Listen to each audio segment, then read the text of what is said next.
Merci beaucoup, Dr Jayden, et je passe sans plus tarder la parole à Monsieur Éric Monch, directeur au CHU de Nice, et le remercier, lui et ses équipes, en particulier Véronique Maril, pour l'accompagnement et le soutien qu'il nous témoigne depuis longtemps sur d'autres événements et pour la deuxième année pour cette Semaine du Soin. Encore un grand merci.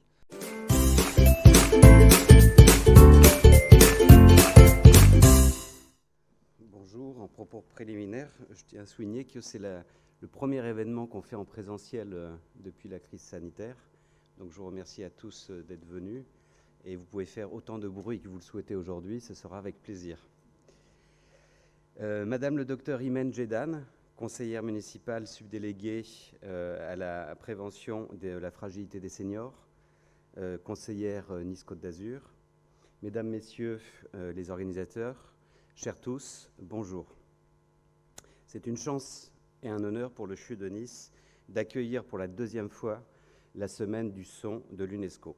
Événement en fait qui a pour but de sensibiliser tous les acteurs de la société à l'importance de la qualité de notre environnement sonore, phénomène sociétal qui doit être mis au premier plan.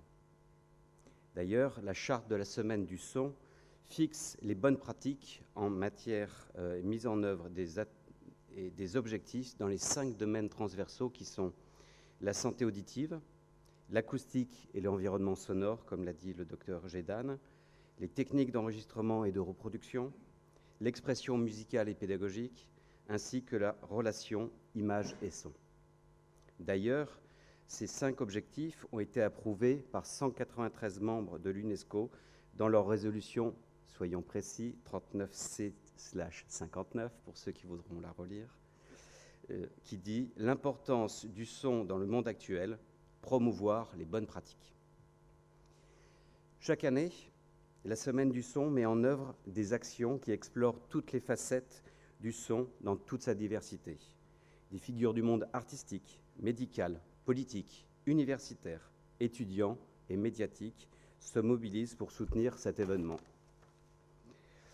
Lorsque des médecins, comme le docteur Renaud David, et des chercheurs sont venus nous rencontrer au CHU de Nice et à la direction de la recherche clinique, nous avons été convaincus dès le départ que cet événement était important et qu'il fallait qu'on accompagne les organisateurs dans cet événement. D'abord, elle permettait de faire connaître ce qui se fait de mieux dans le domaine hospitalier, universitaire, pédagogique, industriel, associatif, et parce que nous étions également persuadés que le son fédère et fédère positivement. L'hôpital, comme vous le savez tous, connaît de nombreuses difficultés depuis de nombreux mois, et c'est souvent à travers la musique et le chant que les équipes ont souhaité exprimer leurs défis au quotidien.